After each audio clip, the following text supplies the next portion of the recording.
want to welcome you to the Miss Victoria's Health and Wellness Forum. Today I'm going to be talking about a specific topic that everybody's familiar with is influenza, also known as the flu. You might be wondering, why did I choose such a familiar topic? But the truth is that we're going into the winter season, and not everybody knows what type of contagion influenza is. So in this segment, I'm going to talk about transmission. We're going to talk about symptoms and what the influenza virus is made up of exactly. Okay? So to start, I want to ask you a question. And I want you to take a couple of seconds to think about it. Is influenza a virus or a bacteria? So those who answered virus are correct. And I probably slightly mentioned it before, but it is a virus. The influenza virus is what causes the flu, and the flu is one of the most common transmittable diseases here in the United States as well as in other countries. And there are 3 types of influenza viruses that infect humans that not many of us know about, okay? And these are categorized as type A, type B, or type C, and each one of them are made up of different genomes and proteins. If anybody needs an explanation about the subtypes, let me know and I'll make a new video explaining that in detail, okay? So the influenza virus, okay, the most common influenza viruses is the type A. That's the H3N2 and H1N1, which we hear a lot on the news that people have gotten sick from. This actually infects both humans and animals. And that's why we hear about the bird flu and the swine flu. And it's not just because they wanted to name it. It's that you can actually get the virus from swine or a bird. The main concern with the H3N2 and the H1N1 strain is the ability that it has to mutate if a person is already immune to the original virus. So exactly what you're hearing. So if you're already immune to the original virus and you come in contact with it, your body, the virus has this ability, it has a tendency to mutate the glycoproteins, enabling it to trespass their antibodies, which makes the virus very easily spreadable within the community via direct or indirect contact. Everybody's heard about the Spanish flu of 1918, I hope. Well, if you didn't, it's okay. We're going to go over it like barely skimming it. And this, when the Spanish flu occurred, it killed about 3% of the whole entire world's population. We don't know exactly what happened because neither you nor I nor some of these scientists were there, but we believe that it was spread through droplets. So the transmission of the virus was spread through droplets, either through direct or indirect contact. But what does that mean? What does direct and indirect contact mean? What it means is that if someone is infected with the virus and they're about 3 to 6 feet away from you, if they sneeze or they cough, the droplet can literally go through and travel through the air and fall into your mucous membranes or in your airways, causing an indirect contact with the flu virus. Now, if you work with someone, right, and you touch an object that the person infected with the flu has transferred the virus to the object, then this becomes a direct contact. So we're talking about objects such as doorknobs, phones, pens. I think you get the picture. So this is considered a direct contact. So literally, if I'm talking on the phone and I'm sneezing and coughing and all my air, I'm breathing on it, all those contaminants are on the phone.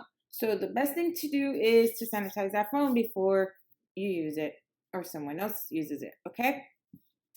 So these are some of the symptoms that I would like you to look out for and try to keep them in mind. Is that if you have a fever over 100.4 Fahrenheit, aching muscles, chills, sweats, headache, dry persistent cough, fatigue, weakness, nasal congestion, or sore throat, these are symptoms that you have to look out for because they correlate with the influenza virus. And you want to make sure that you're drinking plenty of water, okay? So let me talk to you about how to decrease the transmission of these viruses to protect yourself and to protect others, okay? So first, you wash your hands thoroughly, and this means is that you turn on the water, and it has to be warm or as hot as your body can take it.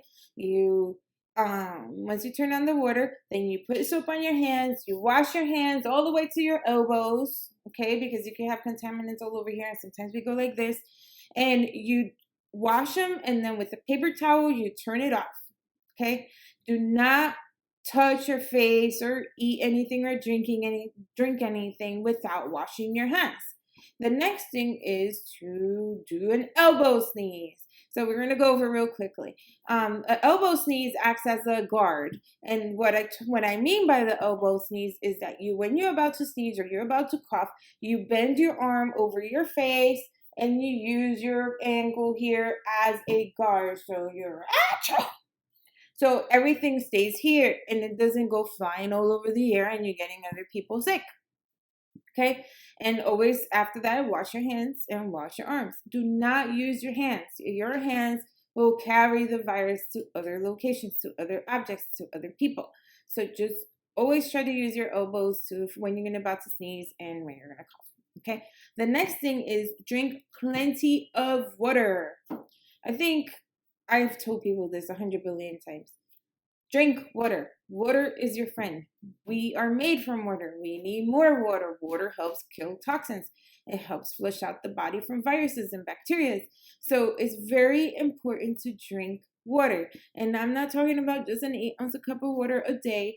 About a gallon to a gallon and a half, depending on your body weight. So it's recommended that if you're going to drink water, and that you should drink water, that you should drink half your body weight in ounces in water. And this will help flush out all the toxins. The next thing is to eat nutrient-rich, colorful foods. Our food has the majority, almost every vitamin that we need, every micro and macronutrient. So the more you eat colorful, nutrient-rich foods, the more you're helping your body to become strong. And it's not a myth, it's true. All the macro and micronutrients are in your food. Okay? The next thing is, if you don't have access to nutrient-rich foods, which I think is just a matter of choice, take an immune boosting supplement and some herbs. And we can get into detail about how I declare war on the food. So I take immune boosting supplements and herbs to help boost my immune system. And I'm not saying that it's a cure to it, but I know that it does boost my immune system. So I take these because I might not be getting it off from my food. Okay? And if you're comfortable with vaccines, and I'm not for or against vaccines, so this is not me pushing you to go get a vaccine, go get vaccinated for the flu. Not everybody can because of their immune systems, or they're allergic to the vaccine or whatever the case may be. But if you're comfortable with it, go get vaccinated. At least you have some of the virus in the body so your body can react a little bit quicker to getting better, okay? So for now, this is all on influenza. This is all I can share with you at the moment about the flu.